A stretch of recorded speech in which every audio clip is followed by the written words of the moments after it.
So I work at this company called Simple Energy. We previously had a developer that didn't know Scala, and one of the reasons that I use Scala is that it's so flexible. But after seeing the code that this guy's created after not knowing Scala, maybe flexibility isn't a great thing. So what we've done so far is delete about 25,000 lines of code. We've got 15,000 lines left, and we're still trying to manage it. But I think we'll get it down to about 10,000 lines of code. But we'll actually have it functional and working. But basically, I've come out against flexibility in languages. After seeing what a mess you can create with flexibility in Scala, I believe that we should limit it. And this is kind of a bit of a talk about how we can limit the flexibility in Scala. So does anybody know what verruca vulgaris means? Common word. Common word, of course. So I've been working on a tool called wart remover. Awesome name, I know. It originally started off as a trait that you would inherit into your package object. So for example, we'd put it into com.simpleenergy. And then any packages under com.simpleenergy would automatically get some enhancements or some limitations. So it used ambiguous implicit. So does anybody know about any toString add? Yeah, it's awesome, right? So any toString add is an implicit that's in the predef, and what you can do is make that ambiguous by defining two more implicits with the same type.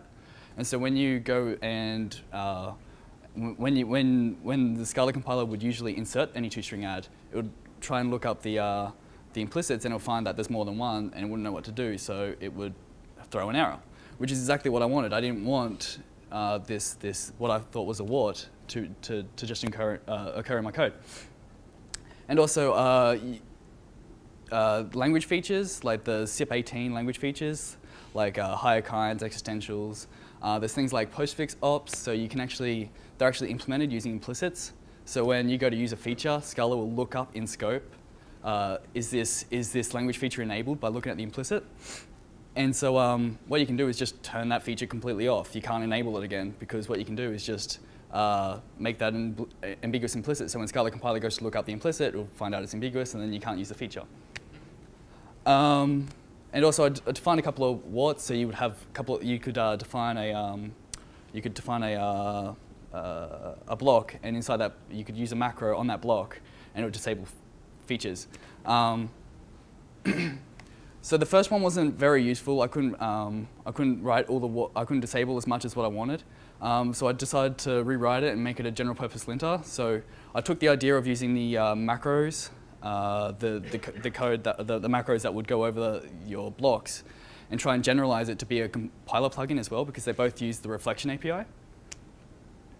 So this new wart remover will you write a general purpose traversal for finding warts, and then it will be able to be run as a compiler plugin, or as a macro over a block, or even as just a command line tool. So there's the GitHub repo if you want to have a look at it. So let's pretend we hate println. Anybody else hate println like I do? Awesome. Yeah, we hate println. So taking this line of code, it compiles into this Scala AST, right? So it gets the function using the name, so it accesses println on the predef, and then applies an argument, which is a constant, and then applies it to the function.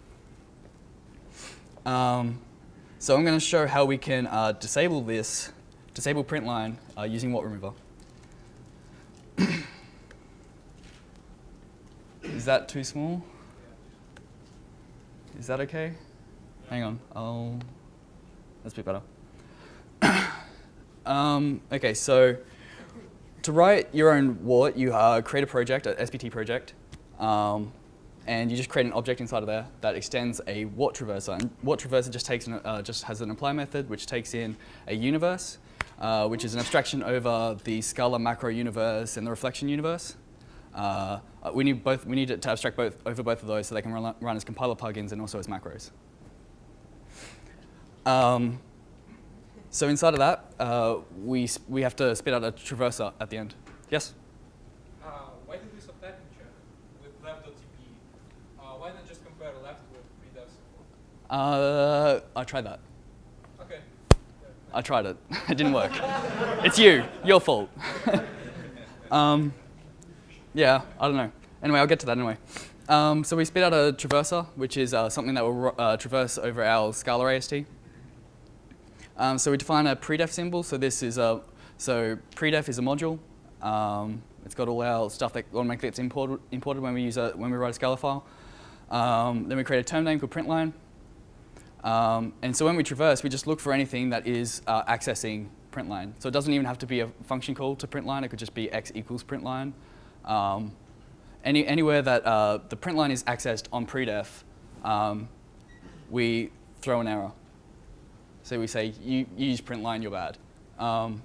You can see that we've got this. What Eugene was getting at was this. So we're checking that the thing on the left is the same as is a subtype of the predef symbol. Actually, I do know exactly why, and I'll show you in a minute. So yeah, we're just checking that the thing that we're doing .println on is a subtype of predef.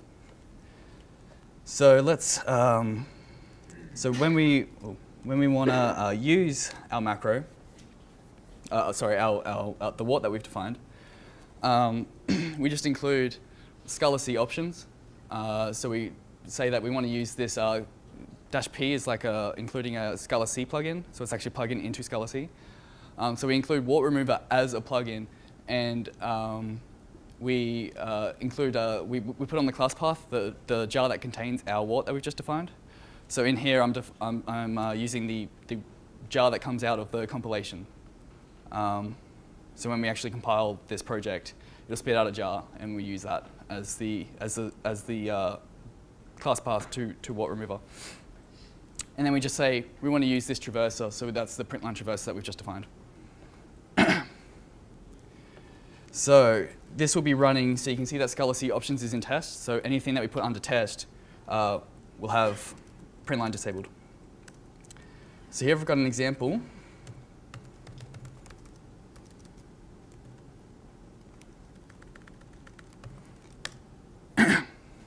So there you go. It says now, yeah, you use println, so you're bad. I'll demonstrate that it actually works without println, and then we can actually use other things.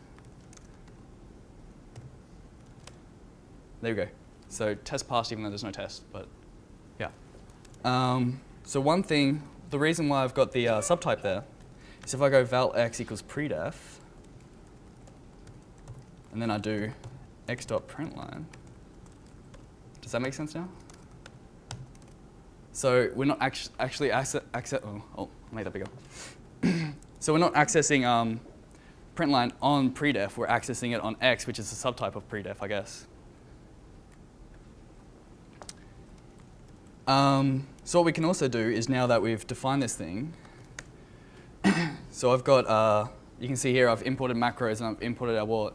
Let's try and make a macro out of the wart that we just defined. So we just say no println, takes an any.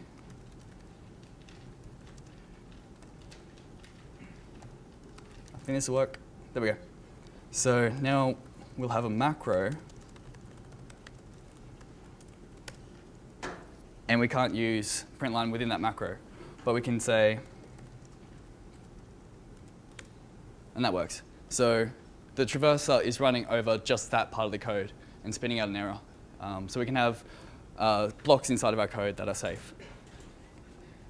And the final thing I want to show, I'm really ahead of schedule, which is awesome, because I'm sure Josh will talk a lot, as he usually does.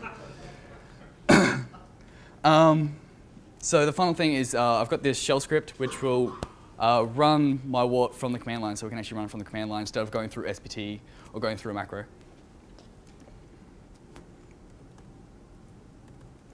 So let's run it over our test. So there we go. So you don't even have to spin up SPT or anything. You can just run it from the command line using the Scala plugin. So let me just show you what I want to get done with wart remover. Oh, so we've got a lot of built-in warts inside of wart remover. So I'm not sure which ones are by default, but we've got like a super class which has got a heap of these, all under one traversal. But yeah, like we disable any two-string add, null, var, all the bad things, so you can't use them. And also you can't use option get, which I know Daniel used to love to do. So the wish list, I want to get we've got false positives and false negatives. So sometimes it will say, you know, you're using option get here, but it's actually spit out by the Scala compiler and not actually written by you. So the Scala compiler should be doing the right thing, hopefully. Who knows though? We should try and ignore everything that the Scala compiler spits out.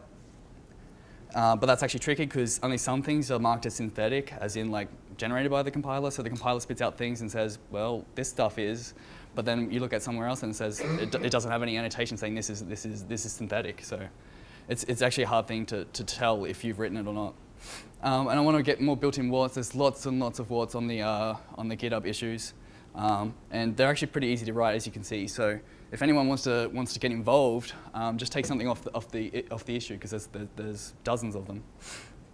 I want to make warts as warnings, just so you don't always have to have an error. So you can have any two-string add as just an error instead.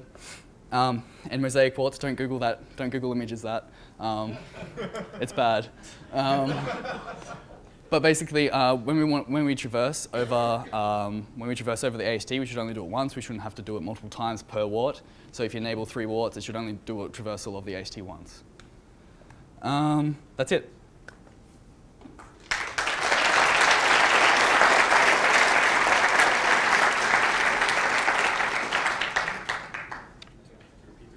Oh, so you want to so the question is, can you like suppress the wart for a particular region?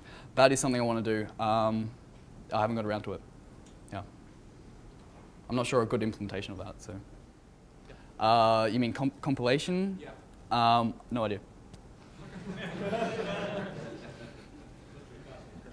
Yeah, it looks fast. Yeah. No, I mean I've tried running it over, but I got false positives and false negatives. I tried fixing up a couple this week, but yeah, it's not quite ready to run on the whole 15,000 lines of code that I've got at the moment. Yeah, yes. We've got 2 newbies, and yeah, they're doing actually pretty well, but yeah, it'd be good to disable parts of it for them. Yeah. So the team now is not going to write the awful code that we had. We inherited it from someone that left the company. And he basically wrote a heap of Scala, about 30,000 lines of code, and it was completely unmanageable. He couldn't really keep up, and he left. And so we took over, and we're trying to fix it up. And you're using wart remover? We're not using wart remover. We're not using wart remover at work, no. You're not? No. But I do believe that, you know, after seeing what someone is capable of with Scala, it's it's something I want to prohibit. Yeah. No, we should. I mean, it's meant to be like a code linter, so that's the direction I'm going in. Yeah. Okay, I think that's it. Thank you.